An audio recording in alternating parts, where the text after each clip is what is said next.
Bogleheads Guide to Investing Part 1, Beginning of the Right Financial Lifestyle. At 2 o'clock at night, a man was sitting in front of his laptop. Mutual funds, stocks and retirement calculators were open on the screen, but on his face there was not excitement, but fear. For the first time he understood that earning money and becoming rich are both different games. During the day he looked successful to people. A good car, good clothes, good restaurants and a perfect life on social media. But that same night, his credit card bill, loan EMI and zero savings were telling his real story. The scariest thing was that he was not poor. His income was decent. Even then the future was slipping from his hands. The question was, if income was not the problem, then where was the real problem hidden? Right here the story of the Bogleheads Guide to Investing begins. This book does not talk merely about buying stocks. It first shows you a mirror, because the biggest mistake of investment begins not in the market but in lifestyle. Taylor Larimore, Mel Lindauer and Michael Leboeuf were not flashy finance gurus. They were such investors who, from years of experience, built a simple philosophy: less noise, low cost, more discipline and long-term patience. The meeting of these three happened in online investing communities. After thousands of discussions in communities like Bogleheads Forum and Diehards, they saw that most people do not lose in investment because they are dumb. They lose because their financial lifestyle is weak. Here is a hidden truth. Many people in the world are afraid of the stock market, but in reality their biggest risk is not a market crash. Their biggest risk is that they do not start saving at all. Imagine two people earning the same salary. Both live in the same city. Both have the same opportunities. But 30 years later, one is financially free and the other is still running behind bills. Now the question is not who earned more. The question is who put their money to work for themselves. This very small difference can change the entire direction of life. The book meets us with three types of financial characters: borrowers, consumers and keepers. To hear, these look like simple categories, but in these three words, the entire financial story of the middle class is hidden. Borrowers are those people who mortgage tomorrow for today's shine. They feel life happens once, so spend. But behind every swipe, an invisible chain of the future keeps getting attached.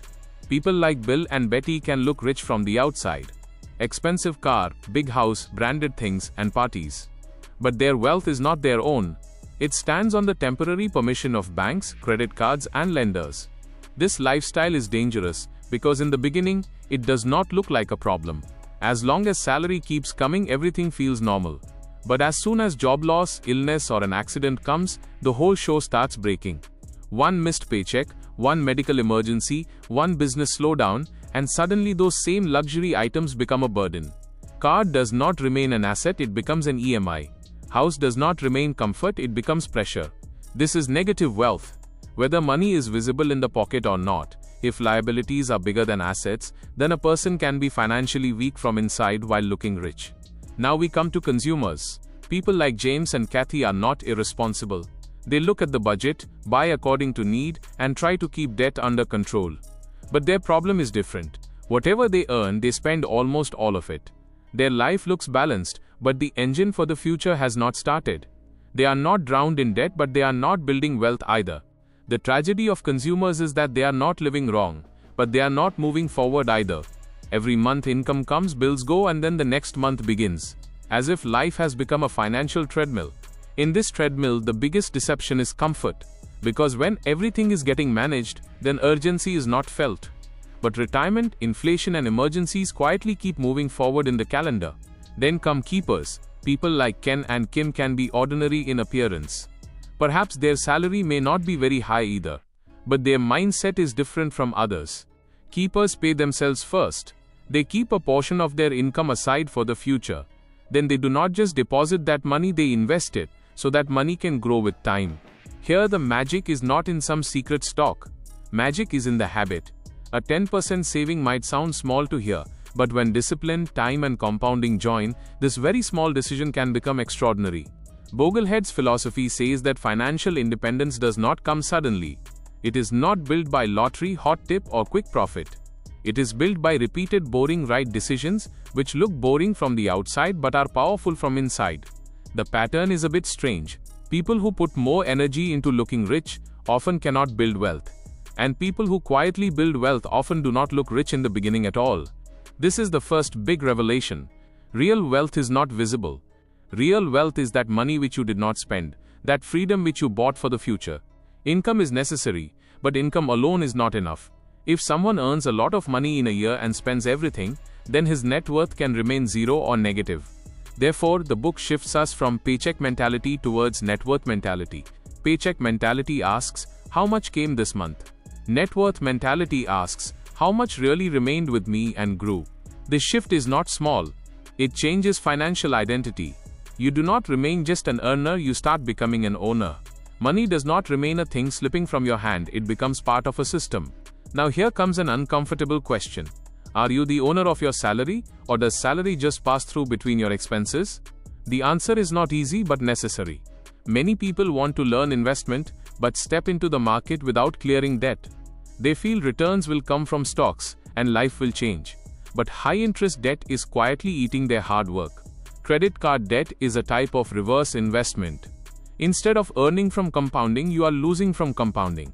The more you delay, the more interest works against you. Therefore, Bogleheads say, before starting investment, attack high-interest debt.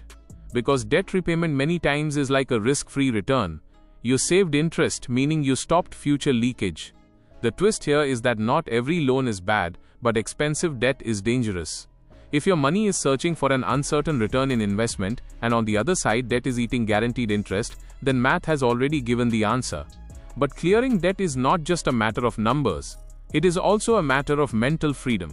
When every month the sword of a bill is not over the head, then a person is able to take better decisions.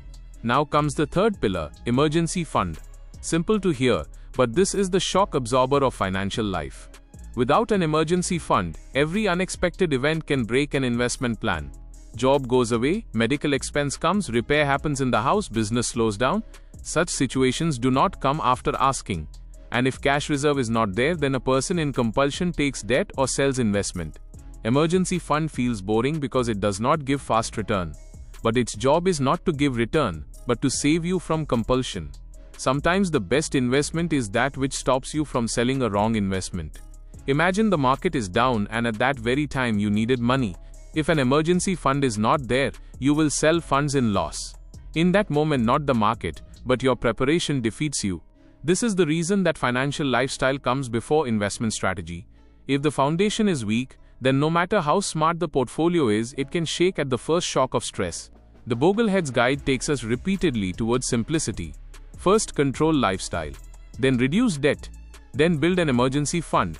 Then make investing a long-term habit. But here another deeper point is hidden. Saving is not sacrifice.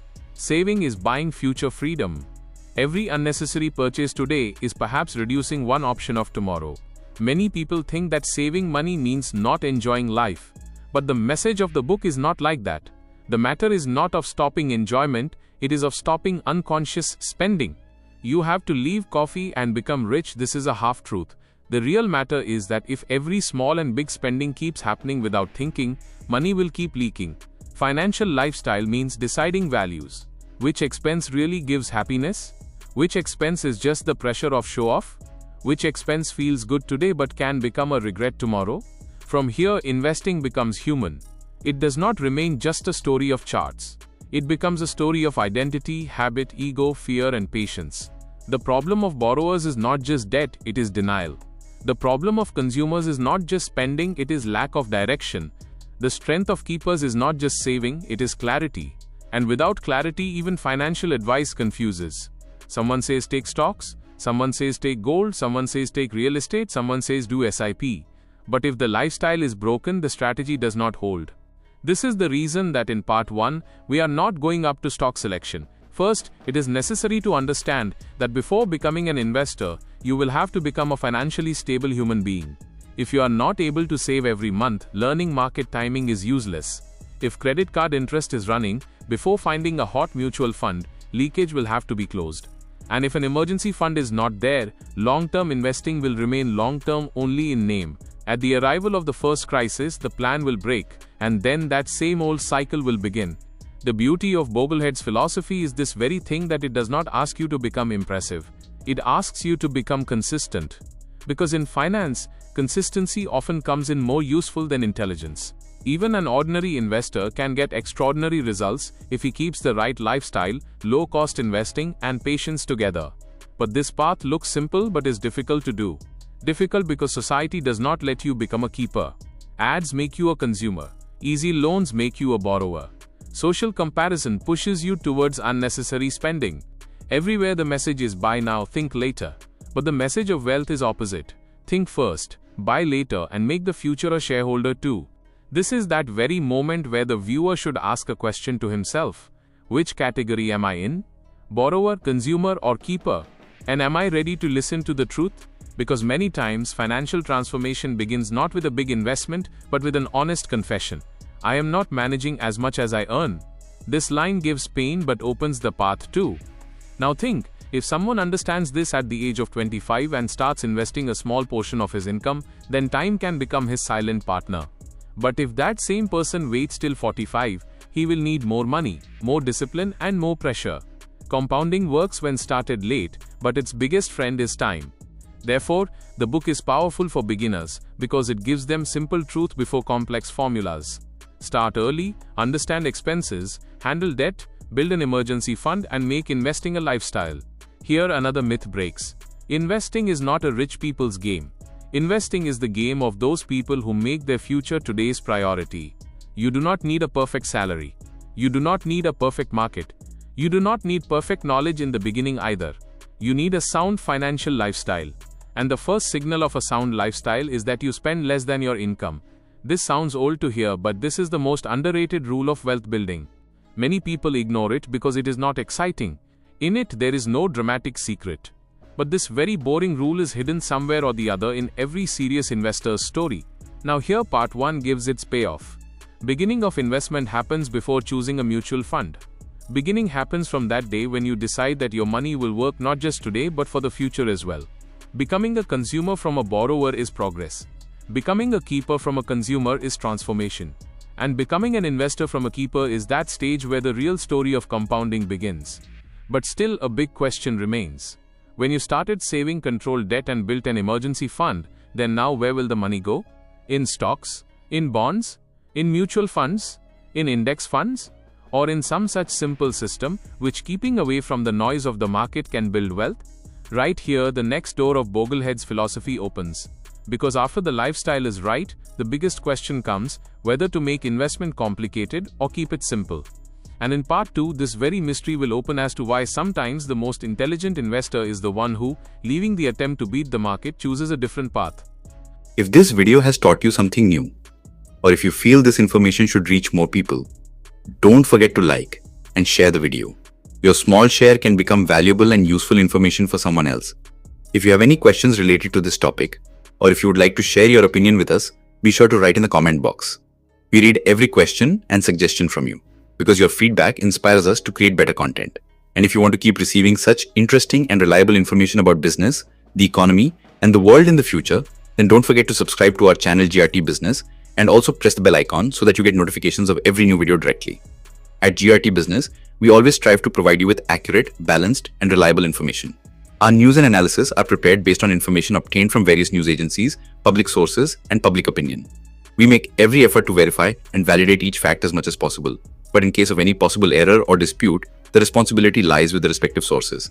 Our only aim is to present you with a correct and trustworthy perspective so that you can understand any topic better.